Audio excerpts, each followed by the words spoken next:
Manya nebhiza, gijima ngebhiza. Well, you know, every political party looks for an emblem and something that energizes your imagination, and so that, and you know, for us, the horse is a perfect symbol for that. You know, people measure the strength of a car in terms of a car engine in terms of horsepower. You know, so for us, it's a really an incredible symbol, which talks about energy, resiliency, and endurance, and all of that. So we encourage people to manya nebiza, you know, in that spirit. You know, that run with the vision that is not tired, that doesn't tire. That's not going to be outlasted by others. That is resilient. That is confident, and so on. So that's where that came from. One of the great leaders once said, there are 3 words that are very difficult to say. I am sorry.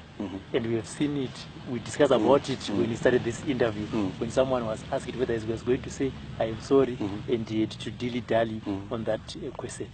If you have this kind of a platform in your career as a politician, who do you want to say, I am sorry to? I really want to say I'm sorry to the next generation. I really want to say I'm sorry to the next, honestly, because I think, you know, our country is in the situation that it is in because some of us chose comfort over calling.